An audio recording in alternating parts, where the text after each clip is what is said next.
Welcome to Working Forward Conversations, a special live, unfiltered episode hosted inside the PFN community where we explore bold, working forward ideas we adopt and use here at People Forward Network. Enjoy. All right, here we are. We are back with another Working Forward conversation with Nikki, Lewallen, Gregory, our founder and Chief Meaningful Work Officer at People Forward Network. Nikki, how you doing? Good. And I'm so glad to be here with our Chief Strategy Officer of People Forward Network, Jason Cochran. How are you doing?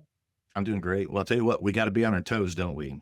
Feels like every week we've got an awesome new topic that we love sharing with the community of things that we're learning as we grow, because it feels like things are just changing at warp speed every week if you're staying dialed into the AI wave of different ways that AI is being used and applied. And so today, what we wanted to do is we really wanted to dig into this topic of balancing high human touch and this rapid push for automation of so much of different parts of work, and just kind of unpack that a little bit in terms of how we're thinking about it at People Forward Network. And so, Nikki, let's kick off this way. What are some of the things that have been kind of top of mind for you? Obviously, with us being a results and relationship-based business, what are some things that you've been guiding us through and been thinking about of what do we need to think about as we balance automating things that we can automate versus what are the things that we should keep human touch? What are some things you've been thinking about around that?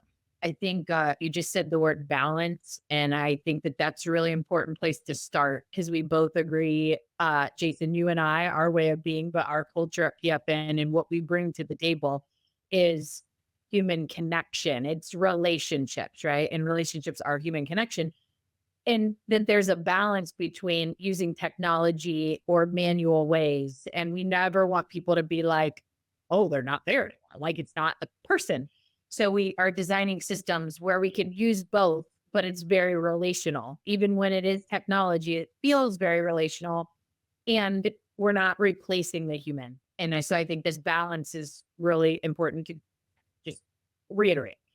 And then I think, talking about, okay, how do you define in our company or your company, what is automation to you? What is your relationship focus? We have a way of saying it. It's like high touch. Like we want to be high touch, relational. High touch is the emphasis. We use automation and technology, but we always wanted to feel high touch. So defining what the balance is for you and what's your verbiage for that? I think that's really important. What would you add there around the core and like kind of setting the stage? Absolutely. Well, I think the first thing is kind of interesting to be having this conversation because who would have thought we'd be talking about this even just like a year or two ago, right? But here we are with how much generative AI, and now that we're pushing closer to artificial general intelligence capabilities, it's now becoming a real discussion. Google just launched what they call their A to A protocol, which is now going to allow agents that you create, AI agents in your business, to communicate and work with and collaborate agents and other businesses. And so this whole piece of like thinking through human touch in automation is so important because of those things.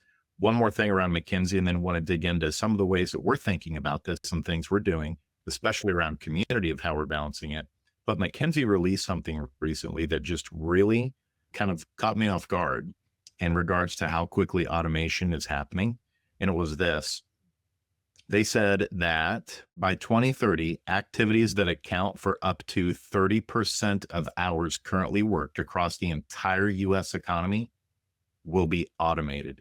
I mean, that just blows my mind. And so moving from kind of like that macro level, like this decade, like roughly a third of like conceptual work hours will be automated across the US economy. Let's kind of at a micro level now dig into what does this mean for us at People Forward Network, as you were saying. One of the things that we've really tried to be cautious about is with our community. We just recently launched our community, and the things that we have heard loud and clear from so many of our leaders and members of the community as to why they joined and why they love it, especially compared to LinkedIn, is it's authentic. It's real. It's real humans pausing, creating very thoughtful dialogue, thoughtful posts, thoughtful ways to connect with one another, not playing algorithm games, not having your DM slammed with automated sales pitches of people that you don't know trying to connect with you, but that it's a real place to connect. It almost kind of feels like Cheers, Nikki. I don't know if you're a fan of Cheers, but kind of want to go where everybody knows your name kind of thing. And it's been really neat to hear from leaders about that. And that just reiterated to us, we really thought there was a need for that type of a space for people forward leaders. And it has just been confirmed from what we've heard from him out of the gate. So what that has meant is we've tried to be really diligent and design thoughtful activities, thoughtful ways to engage with one another without leaning too heavily into a lot of automations, triggers, and AI. Now, that's not to say we're not trying some things. Yeah. Members will probably notice sometimes there may be DMs that come out from me that'll remind them about an upcoming event or something like that. But we're trying to make sure we're balancing the word that you used of being smart, of Yeah. how we lean into using some of the automations and tools we have, but also maintaining the integrity and the authenticity of the community around that human connection standpoint. Yeah. Well, you brought up this statistic that's shockingly like, wow, the future, and it's coming so fast. And that point about just the rapid change that's coming. And we have to jump on this train or we will get left behind. Like that is a for sure statement, but it's just really coming fast. And I started with like, these foundational building blocks. And as I was starting to even go beyond that for like under the foundation, if you will, I'm like, but what is our belief about it? Our way? Like you as a company and a leader, you have a belief in a way about this. Like for us, our belief in our way is we are here for human connection, very much focused on the relationships.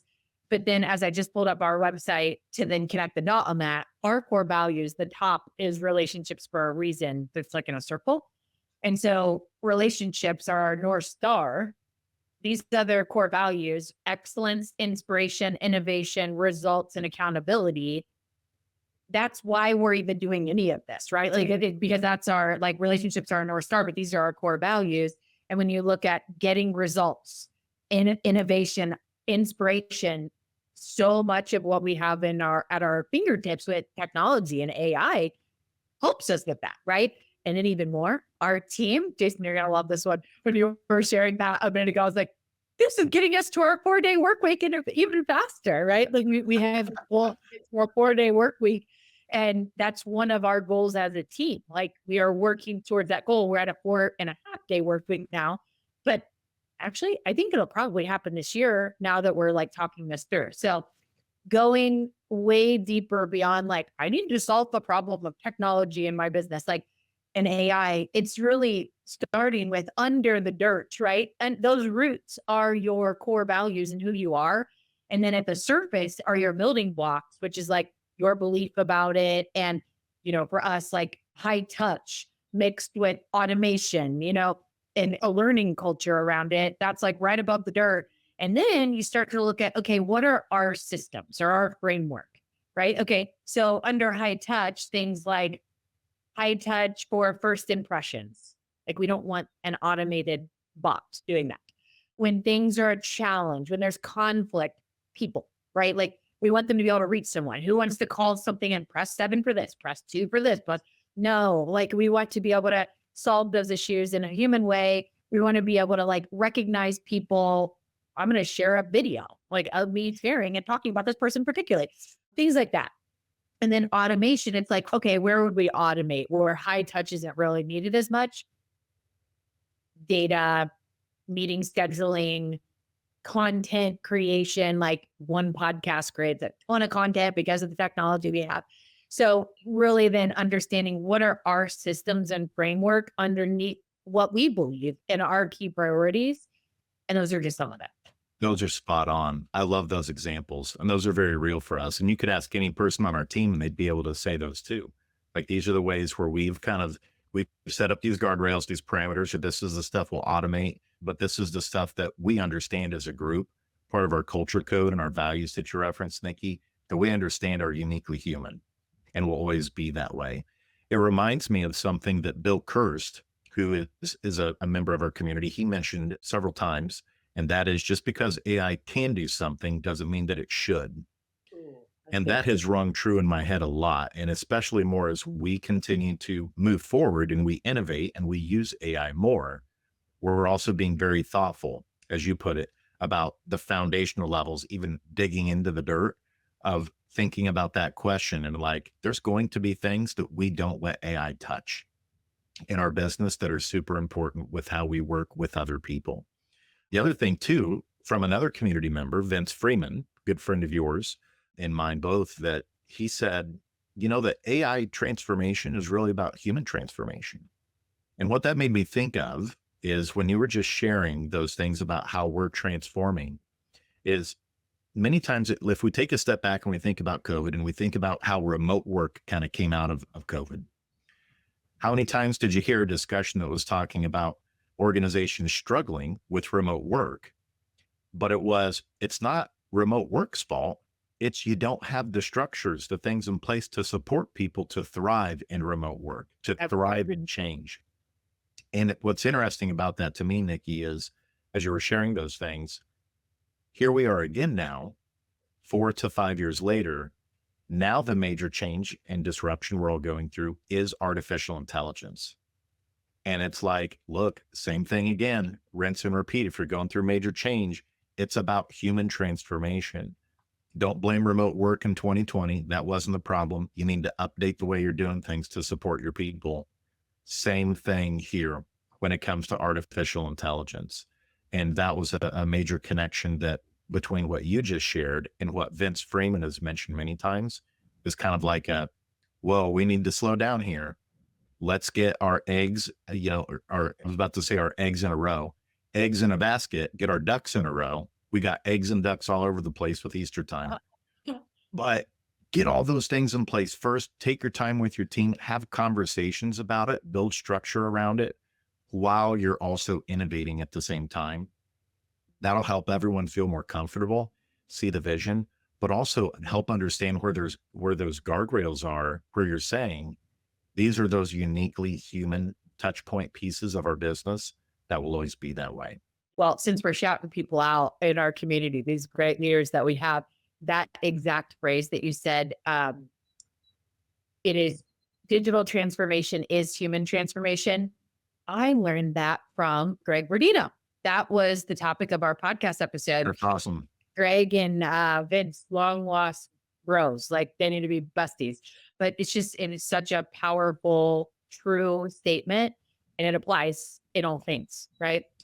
Earlier, I did a little research to prep for this conversation today, and here were some considerations that I pulled from AI when I was talking to it this morning.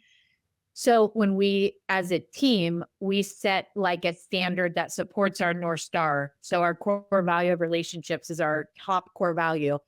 So our team, one like consideration that we all can wrap around as we are balancing this, if you will, is where does the human touch matter most? So in this, what we're working on, events in our community, or this new podcast series, or follow-up cadence of drip marketing, I don't know. Where does the human touch matter most? Prioritize that and then figure out how technology supports that, right? I also saw this key takeaway in here around automate for scale, personalize for trust. Oh, that's good. That's so good because all of us, on our team, our number one culture code. So we have our culture code that supports our core values, and this is our behaviors, how we show up that supports these things. Our number one culture code is live work-life integration. And then I started to steal from Duck Creek Technologies and saying we are a flexible first organization. That's the number one thing that we prioritize. We want our people to live whole lives and, have a flexible work life to be able to do all the things. And you look at, okay, automate for scale, personalize for trust. We are automating for scale because we want to live flexible lives, but we are not going to jeopardize where the human touch matters most to personalize things for trust and relationship. As with anything, digital transformation is human transformation, always across all the things. Your core values, who you are, is the under the dirt stuff. It's the roots that for anything is going to guide how you show up. And the way I'm sharing this and our verbiage can't be exactly yours for whoever's listening. You take it and apply it to your under the dirt stuff, right? I think that's really important. I think it is too. And I don't know about you, Nikki, but I feel like my signal and my detection for being able to tell what is AI generated content is improving over time. I know the AI is getting better at things, but a lot of times if I'm on LinkedIn or something and like see a post, I feel like I'm starting to get a better handle on the ones that are the person took the time, they're pouring their heart out, they're sharing a lot of personal details, and the ones that are just very quick, like, chat GPT-ish. I pulled this directly from chat GPT kind of thing. Yeah. And I think that that's just a good reminder for everyone, like absolutely be using those tools, help spark ideas, help pull together ideas around it. But ultimately you're in that driver's seat. And I think the reason that the PFN community, we've heard from so many leaders that they love the authenticity there is they know that it's genuine, authentic human content that's going in there every time that they go in and see it. That we have spaces that have to do with pets, showing off your pets, talking about how much they mean, share a laugh, post something that's making you laugh today, that kind of stuff. And I can't imagine that we'll ever get to a point where AI can totally do those things, or we'll be aware that AI is trying to do it. And we'll fall back more into, nope, I want to look for more of the stuff that I know is authentically human, that's coming from people that care about those things, that's pouring their heart out to connect with Yeah. other people.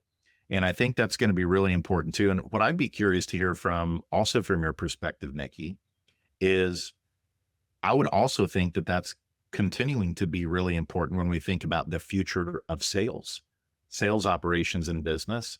There are some companies switching over to changing out like sales development representatives to AI bots that are doing a lot of that stuff.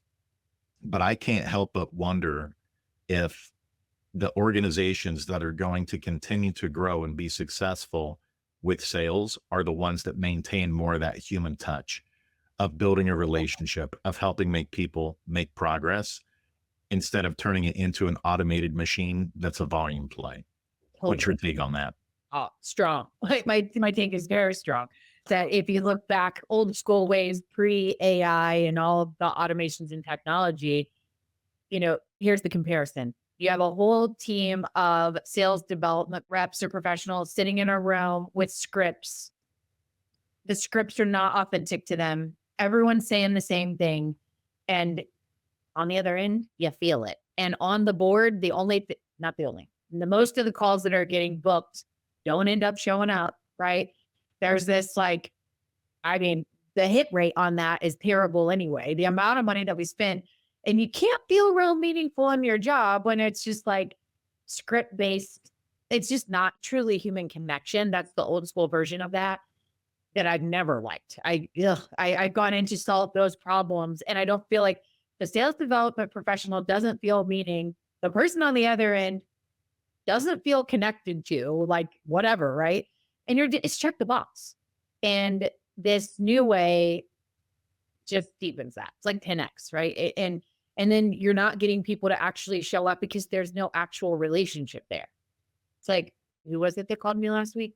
Yeah, well, they either know or they don't know that was a made up bot anyway. Like, which to be fair, I know some companies that are doing that really, really well with these AI bots that do feel like they have a relationship when someone's calling in for like customer service stuff. There's some of that done well. So I don't want to poke on that because there's some of my friends at the companies. But the whole emphasis is sales is a relationship game, right? And true sales that last for a long time, sustainable, repeatable, successful sales are built on relationships. That's it. I mean, that's just the truth. And without the relationship, you're just commoditized, or there's nothing there that's really the roots, if you will. So I love that. And we try to, our best to absolutely live that out in everything that we do. Like you said, with relationships being our top value, the one that is so important, and making thoughtful connections and things like that. And one of the things we can promise everyone is we're going to continue doing that the old school way of us reaching out to you and doing that, because it's so important to have those connections and to build that trust. A few other takeaways as we get ready to wrap up today, Nikki. Some things that I heard from you: efficiency doesn't have to come at the cost of empathy. We also need to be really intentional about where humans shine. So think about those things that are really important that you need to maintain, that'll be done by humans on your team. And then designing workflows to create space for connection, not removing it. And so just thinking about those thoughtful connections.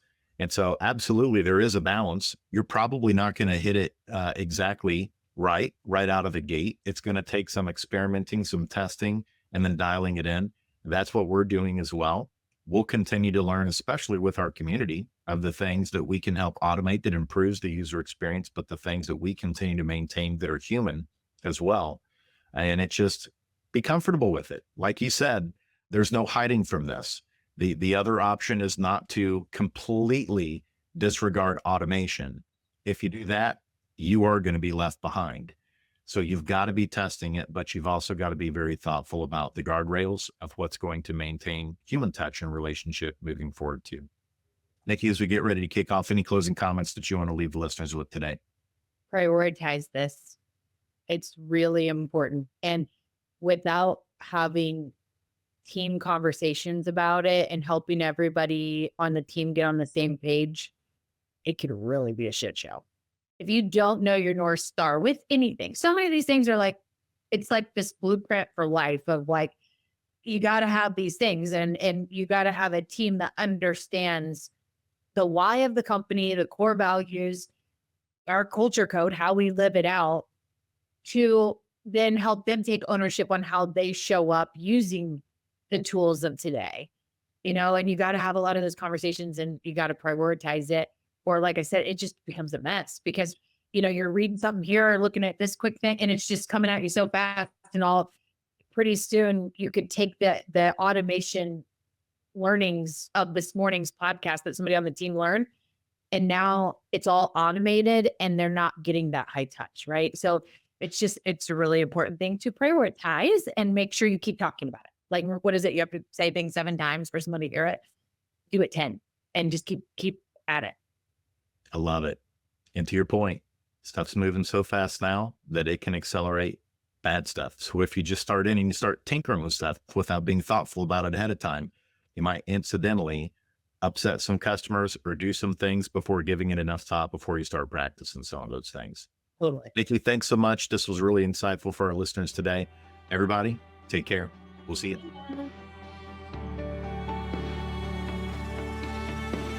Thanks for being part of this special Working Forward conversation. Want to join us live next time?